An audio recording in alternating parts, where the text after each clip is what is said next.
নতুন নিয়ম এসেছে ভারতীয় ভিসা সেন্টারে ফাইল জমা দেওয়ার জন্য।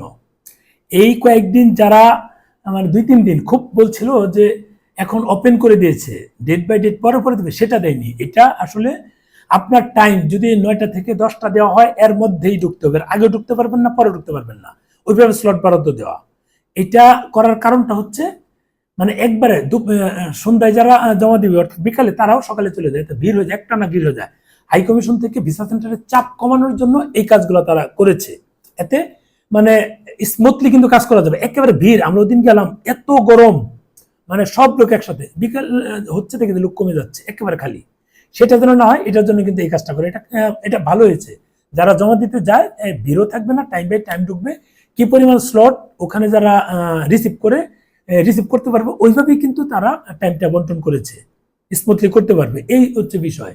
যেহেতু এখন মোটামুটি টুরিস্ট মেডিকেল অন্যান্য সব মিলে ভালো যাচ্ছে, মোটামুটি অনেক লোক হচ্ছে, ওই হিসেবে অনেক লোক যেন একবার না ঢুকে সেটা অ্যাভয়েড করার জন্যই এই সিস্টেমটা চালু করছে। অর্থাৎ আপনারটা যদি 11টা থেকে 12টা পর্যন্ত টাইম দেওয়া থাকে, ঠিক 11টার মধ্যেই ঢুকবেন, বা 2 মিনিট আগে দাঁড়িয়ে থাকবেন, আপনারটা টাইম হবে, আপনাকে ওখানে ঢুকার অনুমতি দিবে, এছাড়া কিন্তু ঢুকতে দিবে না। সিরিয়ালটা করে রাখলেন, কারণ অনেক লোক হয়ে যায়, 1 ঘন্টাতে অনেক লোক থাকে, ওই লোকে সিরিয়াল করতে হয়তো 2-4-5 মিনিট বেশি যেতে পারে। আপনি যদি ঢুকে যান, এরপরে আরো যদি 2 ঘন্টাও যায়, অসুবিধা নেই, আপনি ওই টাইমের মধ্যে ঢুকতে হবে, এটাই কিন্তু বলা হয়েছে। যেমন একটা ফাইল দেওয়া বিকেল 3টা থেকে বিকেল 4টা পর্যন্ত, তার মানে আপনি এই সময় ঢুকতে পারেন। আমি আরেকটা ভিডিওতে বললাম যে তারা সকাল 9টা থেকে বিকেল 4টা পর্যন্ত নিচ্ছে। আবার ডেলিভারি আগে যেভাবে ছিল 5টা পর্যন্ত দিত, সেটা হচ্ছে। আর এমার্জেন্সি কেস যদি থাকে তাহলে 6টা-7টার মধ্যে। এটা আমি এরকম 2বার পাসপোর্ট এমার্জেন্সি বেসিস নিয়ে আসছি, কারণ আমার এমার্জেন্সি ছিল। ওখানে মানে নক করেছেন, যেভাবে নক করেছি সেগুলো জানতে চান না। আমারটা এমার্জেন্সি পেয়ে আমি কিন্তু একবার থাইল্যান্ড যাব, পাসপোর্ট জরুরি দরকার নিয়েছি, আরেকবার কাশ্মীর যাব। কাশ্মীর যাওয়ার এমার্জেন্সি, আমার গ্রুপ চলে গিয়েছে, আমি যেতে পারিনি, তখন কিন্তু এমার্জেন্সি নিয়েছিলাম, যেভাবে ওটা নিয়েছি।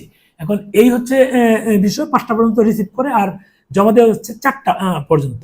আপনাদের টাইম যখন থাকবে, ওই 1 ঘন্টা থাকুক বা 2 ঘন্টা থাকুক, ওই সময়ের মধ্যে ঢুকবেন। ওই সময়ের মধ্যে ঢুকলে আপনার কোনো প্যারা নেই। আর যদি বলেন যে একটু পরে ঢুকবো, এর আগে কিন্তু নিত না। আমার মনে হচ্ছে তারা এখন তাই করবে। এর আগে তারা কিন্তু নিত না। কি নিত না? তারা ধরেন মানে যদি 11টা দেওয়া, 11টাতে 12টা দেওয়া আছে, আপনি 10টা 50-এ গেলেন, তাও ঢুকতে দিত না, সিরিয়াল ভাবে দাঁড়িয়ে থাকতে। এটা কিন্তু আমি দেখেছি এই মানে জুলাই আন্দোলনের আগে, অর্থাৎ দেশ স্বাধীনের আগে। এখন তো স্বাধীন দেশ, এই দেশ স্বাধীন হওয়ার আগে কিন্তু এটা হয়েছে। যারা দেশ স্বাধীন করেছে তারাও এখন কিন্তু কলকাতা যাওয়ার জন্য, দিল্লি যাওয়ার জন্য পাগল হয়েছে। ঢাকা না দিল্লি স্লোগান যারা দিয়েছে, এদের ভিড়ে সিলেটে এক এনসিবির বাটপার আছে, ওই বাটপার দিয়েছে, আবেদন করেছে। এরা অল টাইম ভিডিওতে আছে, ঢাকা না দিল্লি, ঢাকা। এই বাটপারগুলো, স্লোগান দেওয়া বাটপারগুলো এখন ভিড় জমাচ্ছে। এতে করে আমাদের প্রবলেম হচ্ছে। আমরা যারা মানে ভারত ভ্রমণ প্রেমী, তাদের স্লট পাওয়া প্রবলেম হচ্ছে, তাদের দেরি হচ্ছে, অনেকে আবেদন করা যাচ্ছে না, এটা কিন্তু প্রবলেম হয়ে যাচ্ছে। এখন কিছুই করার নাই।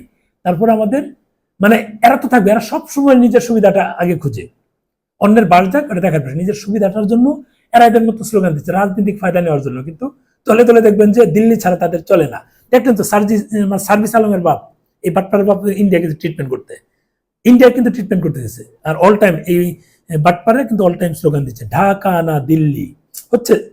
এরপর এই যে হবিগঞ্জ থেকে আরেক বাটপার, সমন্বয় বাটপার, পুলিশ মেরেছে, এবং হিন্দু পুলিশ মেরেছে, ওই যে ওপেন ঘোষণা করেছে। দেখেন কতটুকু পাওয়ার নিয়ে আছে, হিন্দু বলে কিন্তু মেরেছে, আর কিছু নাই, এখানে বলার কিছু নাই। এটা গর্বের সাথে বলতে বিভিন্ন জায়গায়। এই বাটপাড়া দিল্লি গেছে, ইউরোপে, মানে ইউরোপে যাওয়ার অর্থ মানে খেতে পারতো না একবেলা। এর চেহারার মধ্যে কিন্তু একটা ফকিন্নি ভাব আছে। এরা কিন্তু দিল্লি গিয়ে ইউরোপ যাওয়ার জন্য দৌড়াচ্ছে, আর এদের মুখে স্লোগান। যাই হোক, এটা হচ্ছে বিষয় যে আপনাদের টাইম যেটা থাকবে সে অনুযায়ী যাবেন, এর আগে পরে যাবেন না।